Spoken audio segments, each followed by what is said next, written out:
Personne n'en veut. Dans tous les pays, les quotas d'immigration sont très stricts. Beaucoup de Juifs ne veulent pas retourner dans leur pays d'origine, là où leurs propres concitoyens les ont livrés à l'abattoir.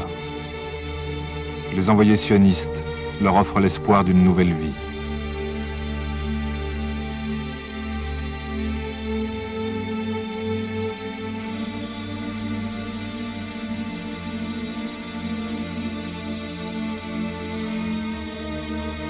On leur dit que leurs frères les attendent en Palestine.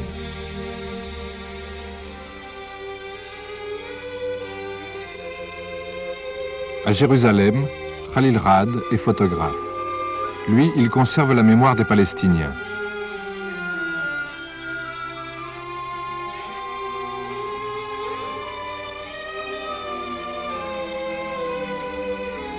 Il collectionne des milliers d'images, comme si un sentiment d'urgence le poussait à rassembler devant son objectif une société tout entière avant sa dispersion.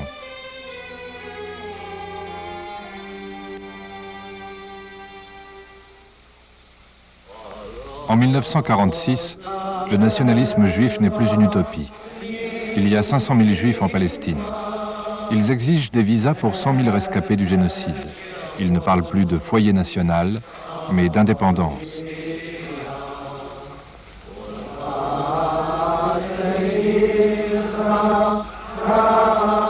Depuis 1942, Ben Gourion a fait prendre un tournant au mouvement sioniste. L'alliance avec les Britanniques est terminée. C'est à présent vers les États-Unis, les grands vainqueurs de la guerre, que son regard se porte. Tous les ans, les Juifs américains offrent 50 millions de dollars au sionisme.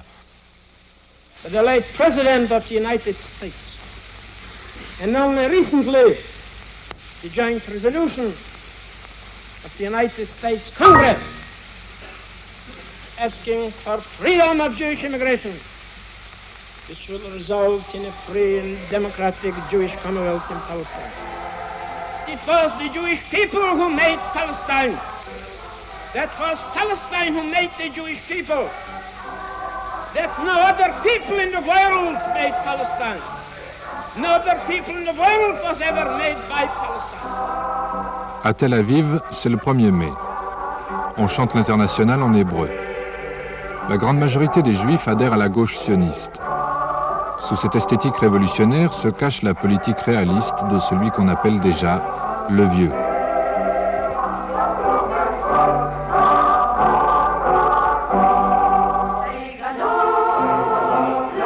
Face à Ben Gourion, l'opposition de droite. Menachem Begin a succédé à Jabotinsky. Il revendique un grand État juif sur les deux rives du Jourdain, un État qui engloberait le royaume d'Abdallah. Mais pour le moment, droite et gauche s'unissent pour livrer la bataille de l'immigration et de l'indépendance. Begin, comme Ben Gourion, appellent à la lutte armée contre l'Angleterre. Le 22 juillet, l'Irgun fait sauter l'état-major des forces britanniques à Jérusalem. La Haganah, dirigée par Ben Gourion, l'Irgun de Menachem Begin et un groupe encore plus radical, le Stern, additionnent des centaines d'attentats.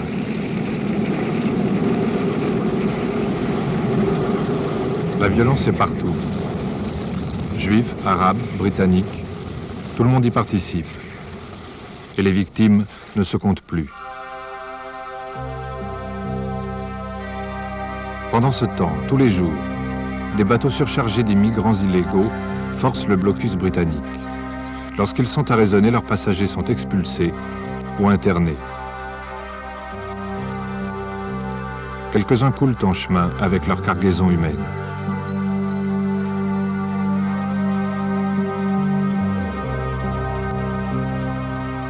À nouveau, les Britanniques perquisitionnent, contrôlent, fouillent. Mais cette fois, les stocks d'armes découverts sont importants et ils proviennent de leurs propres arsenaux. Des centaines de Juifs sont arrêtés. Des radicaux sont pendus. Mais les Britanniques sont pris au piège. Ils ne peuvent réprimer brutalement la révolte juive sans être accusés d'antisémitisme. En septembre, encore une fois, on réunit une conférence à Londres. La Palestine est devenue un fardeau trop encombrant. 5 mois plus tard, les Britanniques annoncent qu'ils vont remettre la question de Palestine à la toute nouvelle Organisation des Nations Unies. Ce jour-là, l'Assemblée générale ouvre un dossier qui ne quittera plus jamais son ordre du jour. Aucune terre au monde n'a donné lieu à autant de débats dans cette salle. In accepting the mandate from Palestine after the First World War, His Majesty's government in the United Kingdom undertook to work for the establishment of a national home for the Jewish people on the understanding that nothing should be done which might prejudice the civil and religious rights of existing non-Jewish communities in Palestine. It was assumed at that time that the objects of the mandate could be carried out with the consent and cooperation of both peoples. Time has shown that this assumption was incorrect. Face à face, un sioniste et un palestinien sont conviés à parler devant une commission politique. Un discours chacun, un même temps de parole. Henri Catan, le palestinien, est avocat à Jérusalem. Il représente le Haut Comité arabe dirigé par le Grand Moufti. I come to you, sir, as a representative of the people of Palestine, as an Arab whose roots are deeply embedded in that tortured land.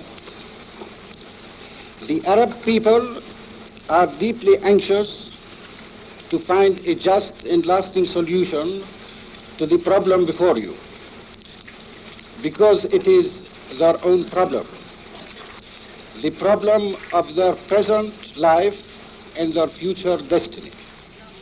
Abba Hillel Silver, le sioniste, est un rabbin réformiste. Il vit à New York. Il représente l'agence juive dirigée par Ben Gurion. The Jewish people belongs in this society of nations. Surely the Jewish people is no less deserving than other peoples whose national freedom and independence have been established and whose representatives are now seated here. The Jewish people were your allies in the war and joined their sacrifices to yours to achieve a common victory. The Arabs of Palestine are not claiming their country on pledges made to them, for it belongs to them. Nor are the Arabs claiming their independence on assurances. They are entitled to such independence as being their natural and inalienable right. We hope that that people, now rebuilding again its national life in its ancient homeland, will be welcomed before long by you to this noble fellowship of the United Nations. Une commission de l'ONU part en Palestine. Sa composition est le fruit d'un savant dosage géopolitique. Un ancien gouverneur des colonies néerlandaises, un Suédois, un Canadien, un Australien, un Uruguayen, un Tchèque, un Péruvien, un Guatémaltèque, un Yougoslave, un Iranien et un Indien. Depuis 25 ans, c'est la 17e commission d'enquête en Palestine. Mais celle-ci va jouer un rôle capital. Pendant qu'ils inspectent, qu'ils essayent de comprendre et qu'ils cherchent une solution à une situation déjà très complexe, la Haganah prépare soigneusement une action pour les influencer. C'est l'affaire de l'Exodus.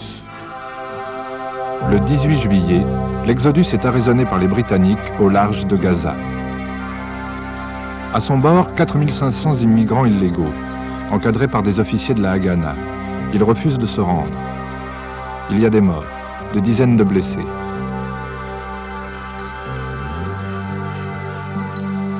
Les Britanniques ne cèdent pas.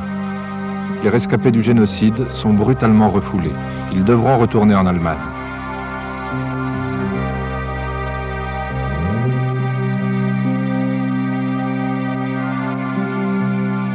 Plusieurs membres de la Commission des Nations Unies assistent à ces scènes tragiques et leur décision est prise, il faut mettre un terme au mandat britannique. Mais à qui transmettre la souveraineté? À qui appartient la Palestine? Les 11 diplomates hésitent. Finalement, 8 d'entre eux proposent de partager le pays en 2 États. Un État juif en bleu, un État arabe en gris. Imbriqués l'un dans l'autre dans un tracé compliqué.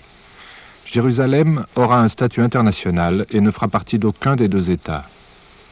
Les Juifs reçoivent plus de la moitié du territoire, alors qu'ils ne constituent que le tiers de la population. Des centaines de milliers d'Arabes devront vivre sous un gouvernement juif. À l'Assemblée générale des Nations unies, le délégué syrien. Par les intrigues faites autour de lui et par les machinations qui sautent aux yeux et qui ont servi à le présenter à l'opinion publique comme un projet uniquement humanitaire, ce projet restera le plus grand scandale politique de tous les siècles. Tour à tour, les autres délégués arabes montent à la tribune. La Charte des Nations Unies, disent-ils, ne permet pas de partager une terre contre la volonté de son peuple. La Palestine est arabe, elle doit le rester.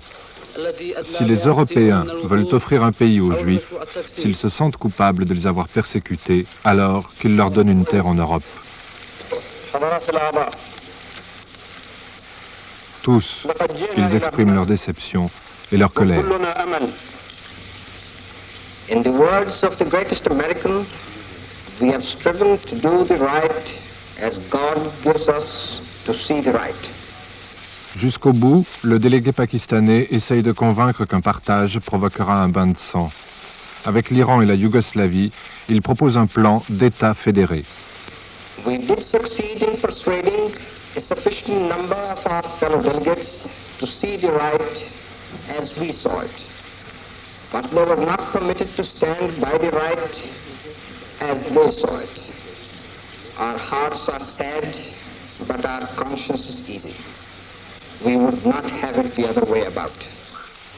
Ukraine, yes. South Africa, yes.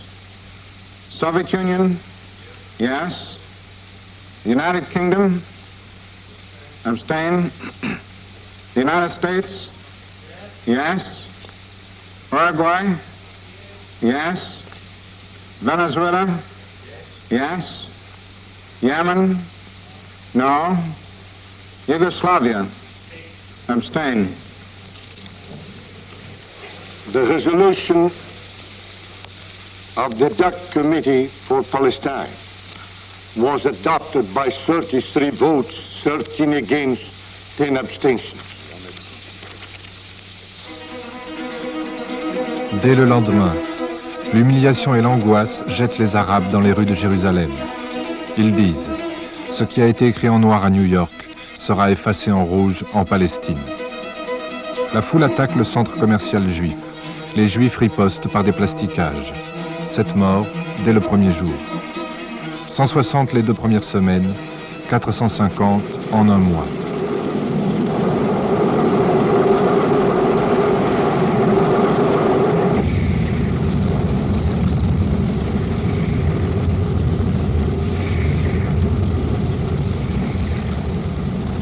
Ce n'est pas une émeute, c'est la guerre qui commence.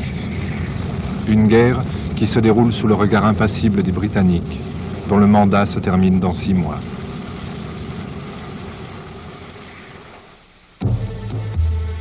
« 1948.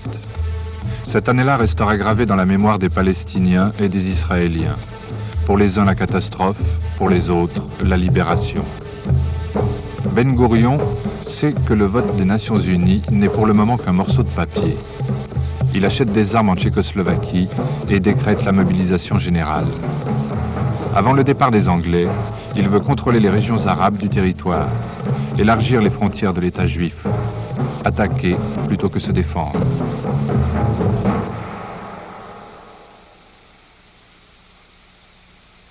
Le 9 avril, un mois avant la fin du mandat britannique, l'Irgun et le Stern prennent le village de Deir Yassin, près de Jérusalem. Avant de le transmettre aux hommes de la Haganah, ils ont massacré tous les habitants. 250 hommes